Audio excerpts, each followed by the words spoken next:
예, 전 시골 해남에서 태어나가지고, 고등학교는 광주로 와가지고 3년 쉬었다가 전남대학교 법과대학을 갔어요. 그리고 이제 김남주라고 하는 시인이 지금은 죽었지만, 그가 나하고 중학교 3년간 동창이고, 고등학교는 그거는 한 해 뒤에 강주 일고를 갔어요. 그래도 서로 학교도 틀리고 학년도 틀려도 학교 수업 끝나고는 제일 자주 만났다 할까요? 그런 사이였고, 그 뒤로 전대 거기는 영문과를 갔어요. 영어를 본래 잘해요. 그리고 학교를 다니는 중에 69년 그 무렵에 한일회담 반대 데모가 전국적으로 일어나고 있었어요. 근데 그 전해에 교련 반대 데모로는 전국적으로 첫 번째라고는 할 수 없고, 고대 다음으로는 전남대가 제일 많이 했다 그랬고, 퇴학도 많이 당하고, 정학도 많이 당하고, 지금 와 있는 김정일 선생도 그때는 정학이 당해 있었고, 그럴 때 내가 군대 3년을 갔다 와가지고, 나는 그때는 전대를 안 다녔기 때문에 데모를 안 했고, 짤지들 안 했는데, 이제 데모를 안 했으니까 모르죠. 내가 보학에서 학교를 다니고 공부를 한다고 하는 막 이제 다시 재입학하는 거나 다름없잖아요. 10월 유신, 즉 한 달 학교를 다녔는데 9월 한 달 학교를 다녔는데 9월 3일인가 하여튼 10일 이전 기간에 복학해가지고 군대 제대해서 무기 휴교령이 내리고 학생끼리도 만날 수 없다든지 여러 가지 그 조항이 있었어요. 그런 지경이 있어가지고 또 졸업반이었던, 나는 군대 갔지만 남주는 살아가지고, 김남주는 졸업반인데 영어 외에는 어떤 전 과목을 암찍게 다녀가지고 실은 학점 미달로 거기도 졸업은 못하게 됐는데, 나머지 학생이 싹 선생 수강 그 있잖아요, 그 연서 여러 중고등학교로 파견 나가 10월부터. 그러니까 지는 오도 갈 데가 없으니까 시골 내려가 있다가 또다시 휴교령 내리니까 올라왔어요, 광주에. 그래갖고 아무에게도 안 알리고 나하고 단둘이 근대사에서 가장 사회개혁과 이 나라를 위해서 했었던 동학 갑오농민전쟁, 전봉준 장군 등 그 유적답사지를 여행을 갔죠. 김남주하고 둘이. 그리고 실제 그 전봉준 자택 바로 뒷집인가 앞집에 노인 할머니가 살았었는데, 그 할머니 말로는 그때는 이야기를 하는데 기억력은 없더만 한자. 다만 전봉준에게 자기가 밥을 4끼인가 몇 끼 해줬다. 참 훌륭한 사람이다. 그 말만 한 번도 아니야, 여러 번 그 말만 반복하시더라고요. 그리고 전봉준 무덤도, 진짜 무덤인지 몰라요. 전봉준 무덤도 가보고 여러 군데 특히 좌즉 죽산, 입즉 백산, 즉 섬원 백산, 전부 그때는 한복밖에 안 입으니까 사람들이. 전봉준이가 최초로 농민전쟁을 일으켰던 산이 백산인데, 서면은 백산이지만은 앉으면은 이제 죽창밖에 안 보이니까 그런 이제 벼로가 생겼는데, 그걸 계기로 갑오 농민전쟁이 시작이 돼요. 거기 가서 보고 그 일대 들판이 다 낮은 산인데도 다 보이더라고요.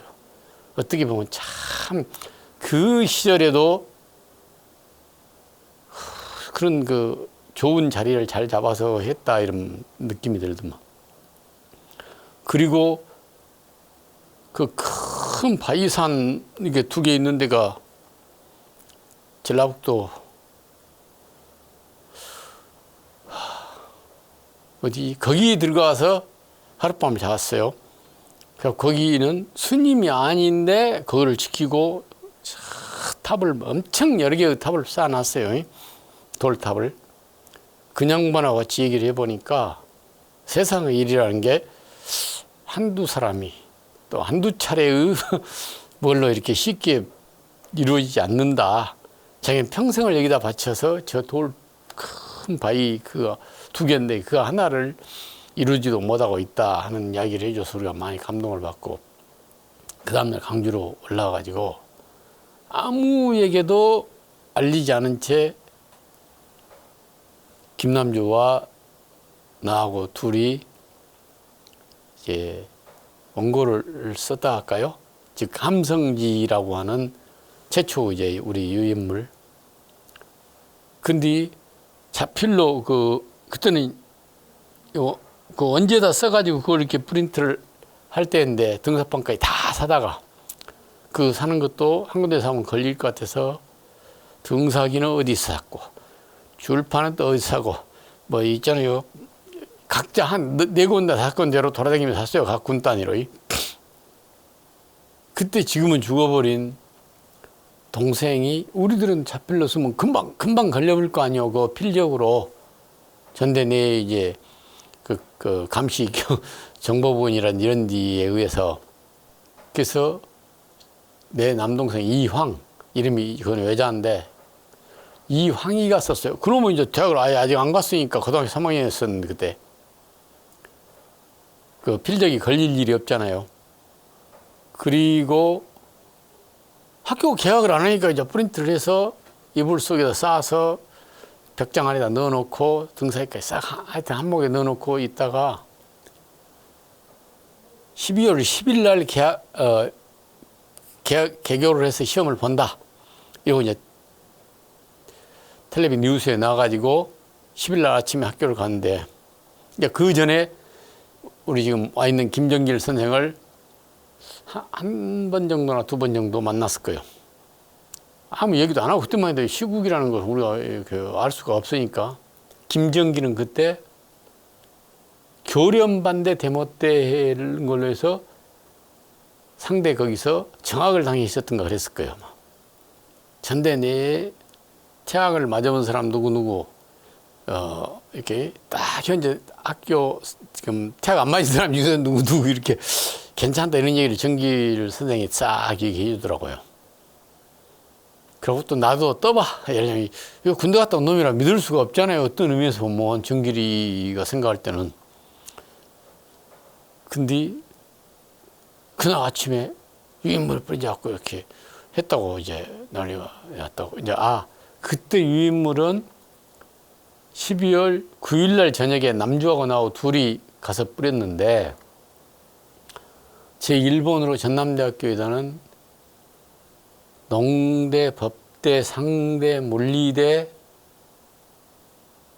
그 다음에 공대까지는 미처 못 뿌리고 조대 함께 500매 정도로 프린트를 해놨으니까 이 같이 나와가지고 오는 길에 광고에 들려서 강보에도 교실에까지 들어가서 뿌렸어요. 내가 광고를 다녔어 나와서. 그리고 나와서 전남여고, 광주여고, 공고 그 세 개가 나란히 붙어 있어요 학교가. 그거는 다 이렇게 담벼락 밖에서 한 몇십 장씩 이렇게 손으로 이제 던져가지고 운동장에다.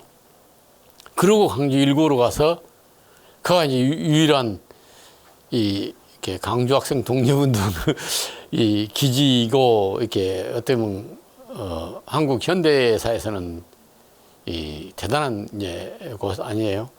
거기다 또 한 100장까지는 아니고 한 7, 80장을 몇 군데다 뿌렸어요. 그 담벼락에서.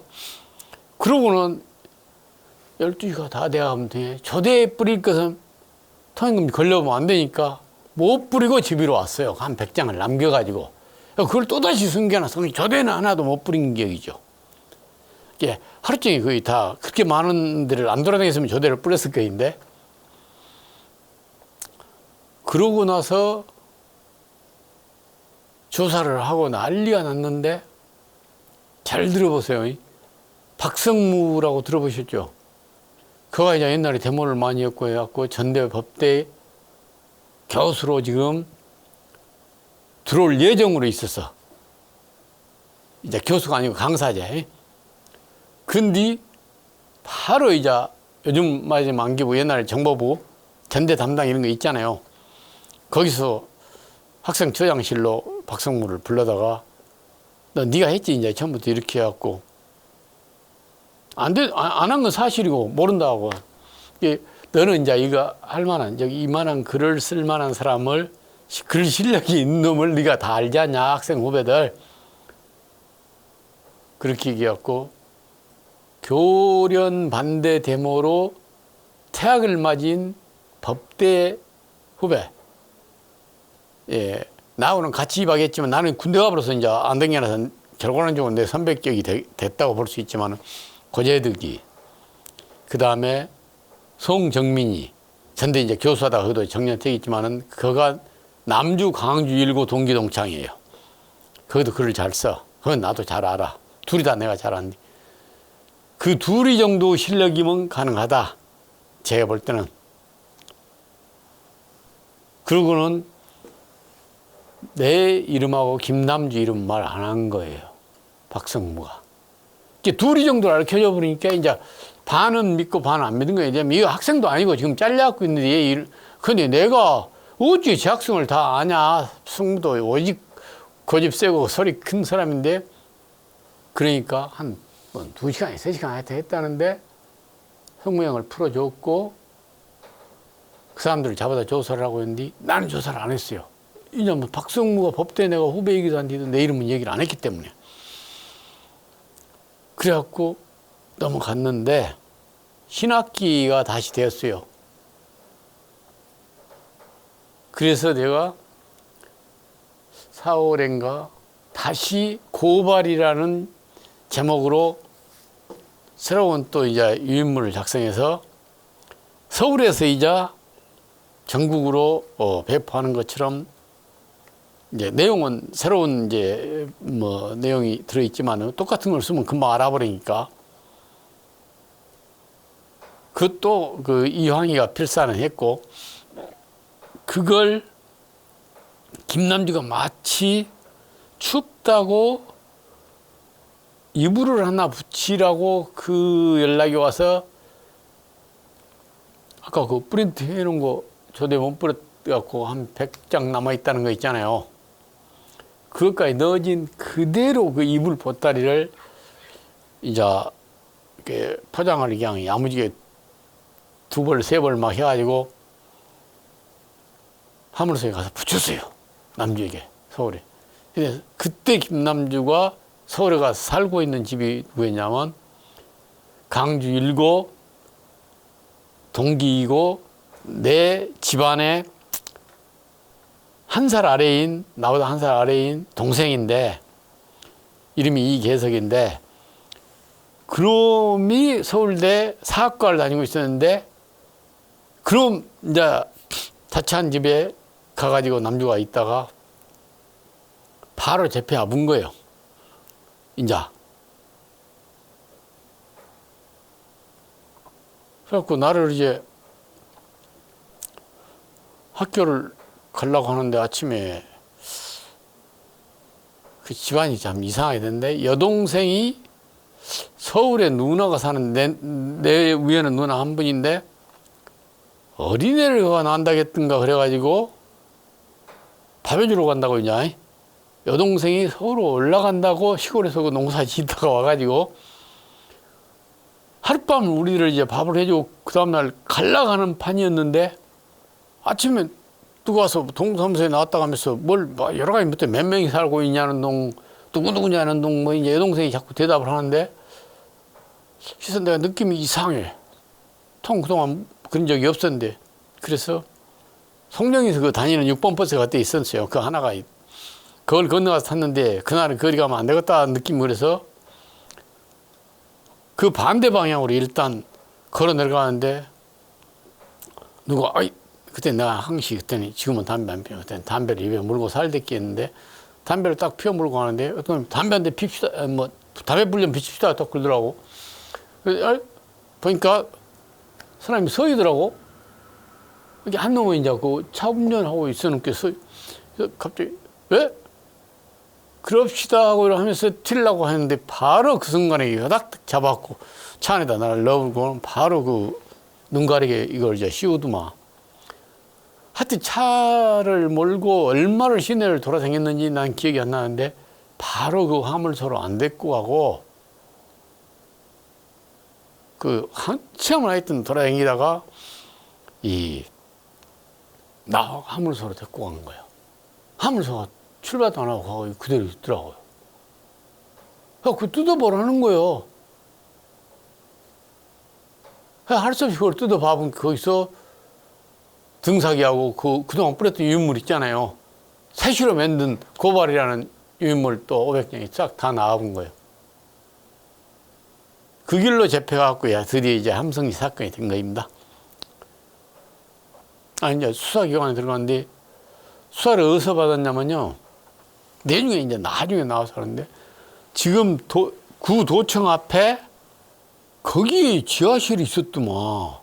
이제 몰랐는데 다 눈 가리고 데리고 다니니까 우리가 알았더니 그걸 데리고 가지고 얼마나 맞아 그런지 내가 친동생이 와서 있어도 그 얼굴을 못 알아보고 어찌 서로 얼굴 자체가 틀려져 버렸더만.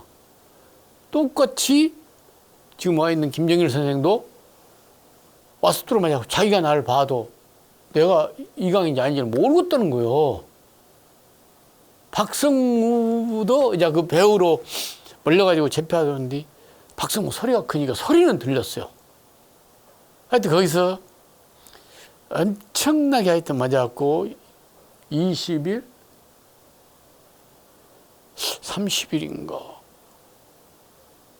29일인가 하여튼 얼마 동안 조사를 받았어요. 우리는 모르죠. 이제 날짜가 얼마가 지난지를. 나중에서 그걸 다 알았죠. 그래가지고 그 길로 조사 마쳤다고 이제 광주 교도소로 가가지고 처음부터 미결수 감방이 아니고 흔히 말해서 자익수 정식 합법 징역 확정된 자익수 수용소 있잖아요. 그 미결수 수용소가 아닌 그게 딱 72개의 방이 있더만 앉아. 쭉 2열로 있어. 그것이 저쪽은 남양 쪽에 더 따뜻한데 그거는 저 이북에서 온 자익수를 띄엄띄엄 있어. 확정됐으니까 보통 25년 무기 이렇게 받아갖고 사는데 평균 한 20년에서 25년 살고 있더만 내년 보니까. 그리고 그 반대쪽 춘디 즉 북쪽이 이제 우리들이 들어가 있는 우리들이 자그마치 9명이 잡혀 들어갔어요. 그 한 명은 4명씩 4, 9, 36 그러면 한쪽이 36씩 되니까 통학도 못해. 방이 4개씩 떨어져 있으니까 거리가 머니까 금방 교도관이 다 들려올 거 아니요. 그래가지고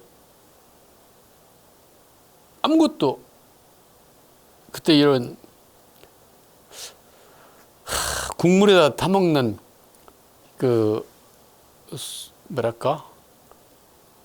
마금일 그걸 내중에는 이제 더 허락이 됐지만은 그 1심이 끝나고 나서는 그런 것도 이제 사서 먹고 그랬지만은 그런 거 하나도 없는 맨 준 밥하고 국물만 받아먹고 산 거예요. 우리가. 그러다가 내중에 이제 한참 이제 살다 보니까 통방도 하게 되고 이제 우리 갖고 잡혀갖고 나가서 성명도 두드려 맞고 우리도 두드려 맞고 이제 그러기도 했는데 그러고 나서 나는 나하고 김남자하고는 징역 2년에 3년간 집행유예로 이제 1년 한 10개월 남짓 있다가 나왔고, 김정길 이하 내 동생 뭐 이형 나머지 사람들은 1심에서 다 집행유예로 나왔어요. 그러지만 다 이제 항소해갖고 2심도 하는데, 그해 12월 26일 날인가 선거에 의해 갖고 박성무 무죄가 나왔어요. 실제로 그는 무죄가 많고, 근데 10년 구형이라고 중범, 국가보안법, 방공법 무죄가 나와도 석방을 못 하더만. 검사가 항소해보면. 그건 몰랐죠. 우리들은 이제 나하고 남주는 본래 그걸 저질렀던 사람들이기 때문에 징역 2년에 3년간 이제 집행유예도 못 나오고. 그래갖고 선거 후에도 못 나오고 있는데 27일, 8일 날인가. 그 일 날인가 하여튼 한 3일 후에 밤 10시쯤 됐을까? 갑자기 철문 따고 나하고 김남준 나오라 한 거예요. 하고 석방이라는 거예요. 그것이 뭐랄까? 정부에다가 우리들이 그 신원 보증금 비싼 걸 내는 거예요. 그 당시로 해서 20만 원씩 냈다 하더만. 요즘 말하면 한 200만 원보다 더 비싼 돈이요, 시대. 예? 그러니까 그 돈을 내는데 마련해서 촌에서 넣는데 한 2, 3일 걸렸던 것 같아요. 성무형은 무죄니까 그걸 안 물고 나오죠. 무죄인자 보고 돈 내려갈 수는 없으니까. 그래가지고 나오는데 11시, 하여튼 10시 반쯤이나 이제 교도소 밖으로 나왔는데 전남대학교 그 스쿨버스가 와 있더만. 그걸 타가지고 그 시절에 참 무료 변론을 홍남순 변호사, 이기영 변호사, 윤철아 변호사 서희가 했는데, 우선 홍남순 변호사가 그 전여고 옆에 거기 있으니까 차 대고 거기 가가지고 인사를 했어요. 그때 이제 통행금지 대하면 안 되니까 인사하고 다음에 보자 하고 이제 헤어졌는데, 이제 그렇게 해서 나왔고, 그 뒤로 우리가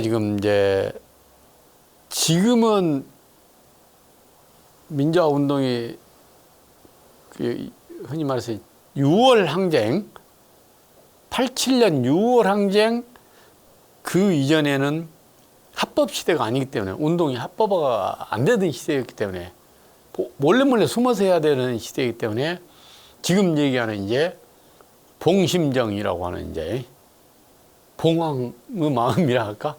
그 봉자예요. 봉심정이라고 하는 그 정자가 이제 우리들 그 아지트였는데, 김정길의 사는 집이었고, 거기에서 이제 모든 것이 이루어지는데, 거기는 그럼 언론의 자유가 마음대로 열려면 완전히 무법천지 그런 시절이요. 그 시절엔 숲속이고, 샘을 하나 있는데 그 샘을 거쳐서도 한참 올라가야 봉심정이 있고, 지금 다행히 그 집이 안 허물어지고 아파트가 지어져 있어요. 그 담벼락에 쌓여 있고. 어떻게 보면 미래의 우리 이쪽 지역의 민주화 운동의 전진 아지트로서의 다시 지어야 될 텐데, 그 이제 전시, 전두환이, 전시도 하고, 강주에서는 유명한 전홍준이라고 들어봤어? 그 사람이 이제 나주 출신인데, 조선대학교 전체 수석으로 합격해가지고 의사가 된 사람이야. 어떻게 보면 우리하고는 박성무, 전홍준, 이제 우리 이렇게 정서적으로 연결이 된다 할까요? 그런데 전홍준 선생의 집안의 제각이요, 그게. 봉심정이. 근데 한 전시들, 후손들 한 10명, 한 8명이 몇 명 이름으로 공동 등기가 돼 있었는가 보더만. 예?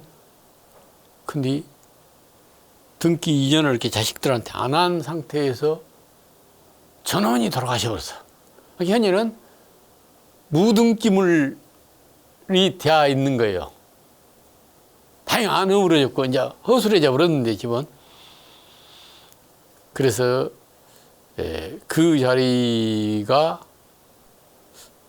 제 느낌으로는 뭐 내린가 뭐 모레 온다 했다는데 제일 나이 드신 분은 이제 박세정, 예? 우리가 약칭 달마대사라고도 부르는데 그런 사람을 비롯해서 이미 죽고 없는 김남주 시인이라든지 윤강욱이라고 들어보시지는 않는 거 모르는데 지금은 이제 아파갖고 그러고 지내는데 최초의 봉심정을 즉 김정길 식구인 본인 외의 최초 이용자가 윤강욱 씨였어요. 그리고 이제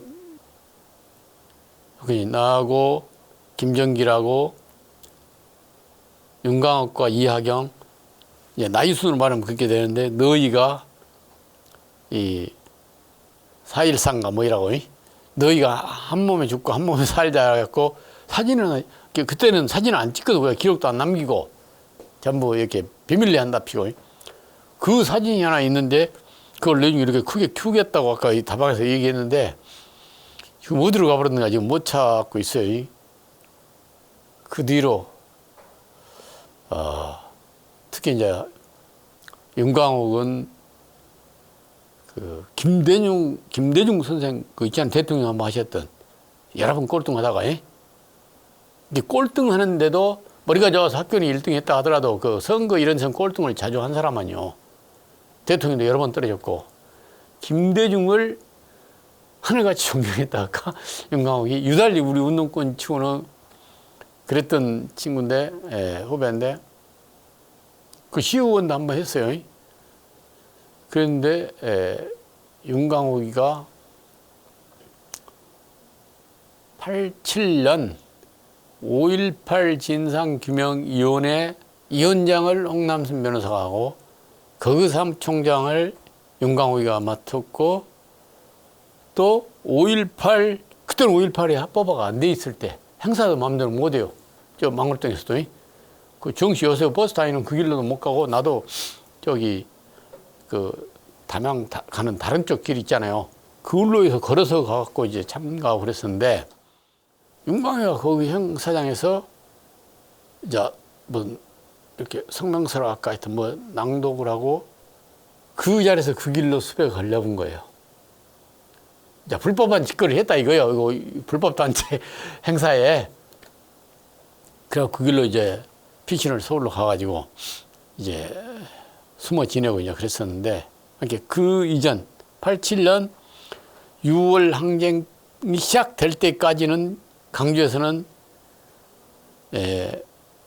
6월 항쟁 그 추진위원회 사무총장을 또 윤강욱이가 맡았었으니까 되게 사무총장은 뭐냐면 실질적 기능이로 그 이렇게 실무적 인사관계를 다 한다는 얘기고 돈을 다 마련해오고 이런 거인데 그 공동대표는 그 저명 인사 사람이 다 많이 걸려 있고 그런 측면에서 이 윤강욱을 지금 아파갖고 지금 이제 또 서울에 가서 현재 사는데